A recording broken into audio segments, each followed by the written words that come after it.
Hello magical minds dear, आज हम business terminology के थर्ड पार्ट में नेक्स्ट आज के 10 टर्म्स देखने जा रहे हैं। ये टर्म्स हमारे बिजनेस वर्ड और लीगल वर्ड में बहुत ज़्यादा यूज़ होते हैं। तो ऑब्वियस सी बात है कि कॉमर्स फील्ड के लिए टर्म्स को जानना बहुत ज़रूरी है अगर हम कॉमर्स और लॉ फील्ड से रिलेटेड हैं। चलिए आज के 10 टर्म्स देखते हैं। तो सबसे पहला टर्म यहाँ पे है अपीयरेंस। अपीयरेंस का मतलब क्या होता है डियर?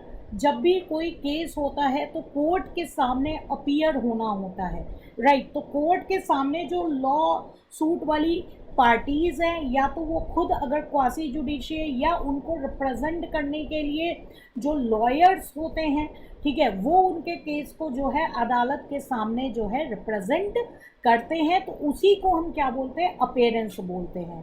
तो कोर्ट में जब प्रेजेंट होते हैं, जैसे क्रिमिनल केस है तो क्रिमिनल केस में तो स्टार्टिंग में, अच्छा, अब आपके माइंड में सबसे पहले क्वेश्चन ये आया होगा कि क्रिमिनल केस और सिविल केस में क्या डिफरेंस है। तो इसके रिगार्डिंग डियर आपके कोर्स में लॉ ऑफ टॉर्ट है, वहाँ पे आपको इसका डिफरेंस समझ में आ जाएगा। लॉ ऑफ टॉर्ट में मैं आपको ये डिफरेंस क्लियर करूँगी कि सिविल और जो क्रिमिनल केस होता है उसमें क्या डिफरेंस होता है। अभी आप ये देख लीजिए कि क्रिमिनल केस मतलब अगर किसी ने किसी का मर्डर किया है या चोरी की है, तो जो भी उसके ऊपर केस बनेगा, जो आप कह लीजिए जो डिफेंडेंट पार्टी है, उसको जब कोर्ट के सामने फर्स्ट टाइम लाया जाता है, जो इनिशियल प्रोसीडिंग्स होती हैं, वो अपीयरेंस कहलाता है। जहाँ पे डिफेंडेंट के पास मौका रहता है कि वो अपनी सच्चाई बता सके, या उसको एक मौका दिया जाता है कि हाँ उसको वो क्या अपने बारे में बोलना चाहता है। तो इस चीज़ को हम क्या बोलते हैं? अपीयरेंस बोलते हैं। तो आपको आइडिया लग गया होगा इसमें कोर्ट की अपीयरेंस क्या होता है। सपोज इसमें कोर्ट की नोटिस, कैलेंडर्स, यहाँ किस डेट को कोर्ट में केस लगा है, ये सारा जो एक फॉर्म भरा जाता है ऑफिशियल कोर्ट का, उस फॉर्म में ये सब जो है लिस्टेड होता है। तो ये आपका लॉ फील्ड में अपीयरेंस होता है। अब हम आ जाते हैं अपलांट। अपलांट क्या होता है? अगर अपलांट के बारे में बात करें तो अपलांट किसे कहते हैं? अभी हमने लास्ट सेकंड वीडियो में अपील के बारे में पढ़ा था। तो अपील में हमने ये देखा था कि जब लोअर कोर्ट के डिसीजन से अगर कोई पार्टी सेटिस्फाइड नहीं है और उसके ऊपर के कोर्ट में अपील करती है, तो वो दूसरे उससे हाई कोर्ट में जाना, या हाई कोर्ट के डिसीजन के अगेंस्ट सुप्रीम कोर्ट में जाना आपका अपील करना कहलाता है। तो जो भी पार्टी वो अपील डालती है, जिसको जो कि लोअर कोर्ट के जजमेंट से सेटिस्फाइड नहीं है और उससे हायर कोर्ट में अपील डालती है, उसको आप अपीलांट बोलते हैं। चलिए अब थर्ड केस में आते हैं। अब यहाँ पे क्या है? थर्ड टर्म क्या है? आर्बिट्रेज। आर्बिट्रेज क्या होता है? आर्बिट्रेज डियर आपका फाइनेंस में आएगा, राइट। आर्बिट्रेज बेसिकली क्या होता है? आप ऐसा समझ लीजिए कि अगर मैं एक एप्पल की बात करूँ, एक मार्केट में एप्पल बहुत कम रेट के बिक रहे हैं और एक मार्केट में एप्पल ज़्यादा रेट के बिक रहे हैं, तो वहाँ पे प्राइस का डिफरेंस है। तो जो भी बिजनेस माइंड का बंदा होगा उसके दिमाग में तुरंत आएगा कि कम रेट के एप्पल, जहाँ पे सस्ते एप्पल्स मिल रहे हैं वहाँ से खरीद कर महंगे जहाँ एप्पल्स जो है मिल रहे हैं वहाँ पर बेच दिया जाए, सस्ते मार्केट से खरीद कर महंगे मार्केट में बेच दिया जाए। तो इस तरीके के एडवांटेज को, जहाँ पे प्राइस के डिफरेंस के कारण एडवांटेज बनाया जा सकता है, उसको हम आर्बिट्रेज बोलते हैं। तो जब आप फॉरेक्स का चैप्टर पढ़ेंगे, फॉरेन एक्सचेंज का चैप्टर पढ़ेंगे, तो फॉरेन करेंसी के भी रेट्स अलग अलग देशों में अलग अलग हो सकते हैं, तो वहाँ पे भी ये जो प्राइस डिफरेंस है, इससे एडवांटेज कमाने की बात की जाती है। तो ये जो है स्टॉक एक्सचेंज में प्राइस डिफरेंस के कारण अगर कोई पार्टी एडवांटेज कमा रही है तो उसको हम आर्बिट्रेज गेन बोलते हैं। वहाँ पे मेन रीज़न होता है डिफरेंस इन प्राइस। अब डिफरेंस इन प्राइस किसी भी चीज़ का हो सकता है, चाहे सिक्योरिटी की मैं बात करूँ, चाहे मैं फॉरेन करेंसी की बात करूँ, तो उसको हम आर्बिट्रेज बोलते हैं। फोर्थ टर्म हम यहाँ पे आ रहे हैं आर्बिट्रेशन। आर्बिट्रेशन डियर क्या होता है? एक आप देखेंगे कि कॉन्ट्रैक्ट में आर्बिट्रेशन क्लॉज डाला जाता है। आर्बिट्रेशन क्लॉज मतलब आर्बिट्रेशन के रिगार्डिंग जनरली कोई भी एग्रीमेंट, लीगल एग्रीमेंट वगैरह तैयार किया जाता है, तो उसमें एक पैराग्राफ रहेगा, क्लॉज मतलब एक पैराग्राफ रहेगा आर्बिट्रेशन के रिगार्डिंग। सपोज पार्टनरशिप एग्रीमेंट है, तो पार्टनरशिप एग्रीमेंट में भी आर्बिट्रेशन क्लॉज डाला जा सकता है। आर्बिट्रेशन क्लॉज का मतलब ये होता है कि जो भी पार्टनरशिप में पार्टनर्स हैं वो एग्री कर रहे हैं कि उनके बीच अगर कोई भी कल की डेट में फ्यूचर में डिस्प्यूट होता है तो वो एक अपने म्यूचुअल कंसेंट से, आपसी कंसेंट से जो है, आपसी हामी से जो है वो जो है एक आर्बिट्रेटर के पास जाएंगे, आर्बिट्रेटर यानी थर्ड पार्टी के पास जाएंगे और वो उनके डिस्प्यूट को सॉल्व करेगा और उसका जो डिसीज़न है वो उन सारी पार्टीज़ को बाइंड करेगा, यानी कि उसका डिसीज़न जो है उन सारी पार्टीज़ को मानना पड़ेगा। तो इसको हम आर्बिट्रेशन बोलते हैं। तो हमारे देश में तो आपको पता है नंबर ऑफ केसेस बहुत ज़्यादा है, फाइल्स की फाइल्स लगी हुई हैं। तो ऐसे में गवर्नमेंट ने आर्बिट्रेशन को बहुत प्रमोट करना चाहा है। इसके लिए एक आर्बिट्रेशन एंड कंसलेशन एक्ट भी है। CS एग्जीक्यूटिव के कोर्स में ये आर्बिट्रेशन एंड कंसलेशन एक्ट डाला गया है।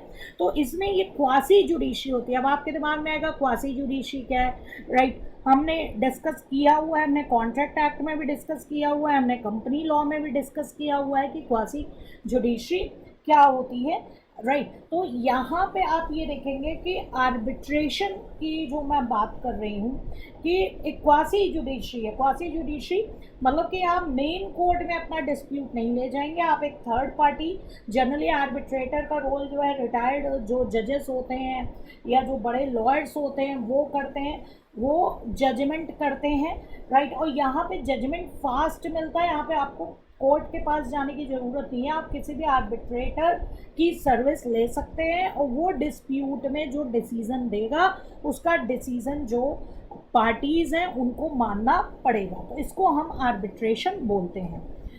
फिफ्थ, अरेस्ट की बात कर रहे हैं तो अगर कोई भी पर्सन पुलिस ऑफिसर की कस्टडी में जाता है, कोई क्राइम कर रहा है, कोई गलत चीज़ कर रहा है, तो पुलिस ऑफिसर के पास ये राइट होता है कि वो उसको अपनी कस्टडी में ले सकता है, यानी कि अरेस्ट कर सकता है। अब यहाँ पे टर्म आया एसेट।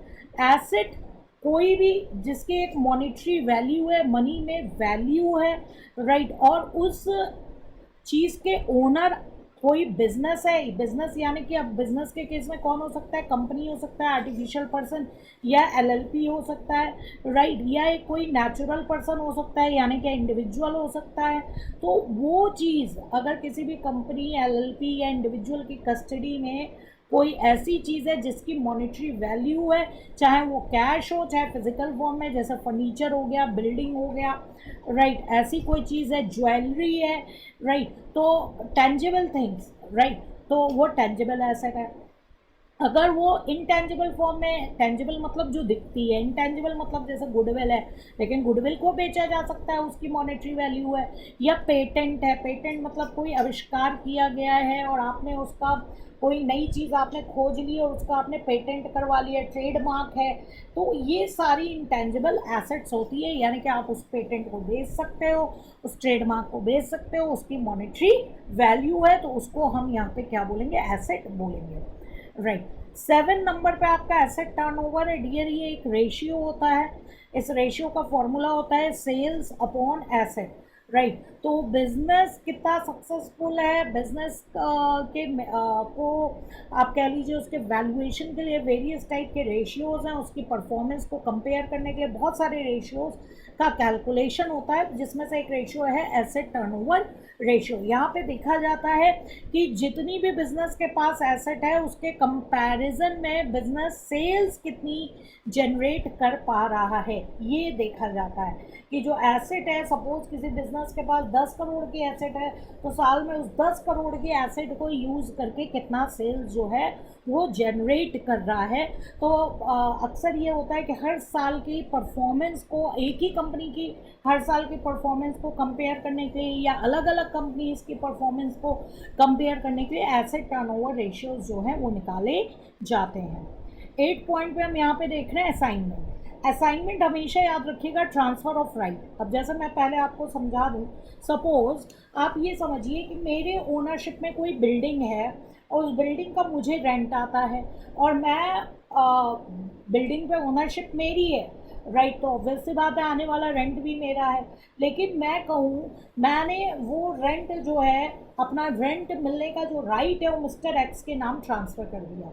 मिस्टर एक्स के नाम ट्रांसफ़र कर दिया, यानी कि आज से जो इस प्रॉपर्टी का जो भी रेंट आएगा वो मिस्टर एक्स को मिलेगा, मैं उस रेंट को नहीं लूँगी। इट मीन्स कि मैंने अपने रेंट लेने के राइट को मिस्टर एक्स को ट्रांसफ़र कर दिया, असाइन कर दिया, राइट। तो ऐसा अगर कोई राइट हम एक पार्टी जो है दूसरा पार्टी को अपना राइट या कह लीजिए टाइटल या अपना कोई इंटरेस्ट जो प्रॉपर्टी का है वो एक पर्सन दूसरे पर्सन को ट्रांसफ़र कर देता है, इट मीन्स उसने जो है असाइनमेंट किया है, assignment of right, assignment of title, assignment of any interest, ये किया है। तो यहाँ पे ये टर्म जो है वो यूज़ होता है, राइट। चलिए अब यहाँ पे एसोकम एक टर्म यहाँ पे आया है, तो इसका ये इन्होंने यहाँ पे फुल फॉर्म ऑलरेडी दे दिया है, associated chamber of commerce and industry. आपके एमसीक्यू में इस वाले आ सकता है, इस वाले चैप्टर से आपके बहुत सारे एमसीक्यूज बन सकते हैं। इवन आप कह सकते हैं हर एक टर्म अपने आप में एक एमसीक्यू है, मैथ द फॉलोइंग भी आ सकता है एग्जाम में। तो ये चैप्टर आपको बहुत ध्यान से देखना है। तो ये इंडियन इंडस्ट्री में ये आपका associated chamber of commerce and industry, या आप जैसे एसोचैम कह सकते हैं, ये आपका एक जो है डिपार्टमेंट है, राइट। चलिए आज का लास्ट टर्म एश्योरेंस। एश्योरेंस क्या होता है? फॉर एग्जाम्पल डियर आपने इंश्योरेंस करवाया है, आपने हेल्थ इंश्योरेंस करवाया है, तो हेल्थ इंश्योरेंस कंपनी आपको एश्योरेंस देती है कि जब भी आपकी तबीयत खराब होगी तो वो जो हॉस्पिटलाइजेशन का पूरा खर्चा है वो हेल्थ इंश्योरेंस कंपनी जो है वो देगी। तो एक तरीके से हेल्थ इंश्योरेंस कंपनी या कोई भी इंश्योरेंस कंपनी आपको क्या प्रोवाइड कर रही है? प्रोटेक्शन प्रोवाइड कर रही है। लाइफ इंश्योरेंस डेथ के अगेंस्ट प्रोटेक्शन आपकी फैमिली को प्रोवाइड कर रही है। तो इसका मतलब वो कंपनी आपको एश्योरेंस देती है। तो ये एश्योरेंस टर्म है। आई होप कि आपको मेरे आज के समझाए हुए टर्म समझ में आए होंगे। Thanks dear.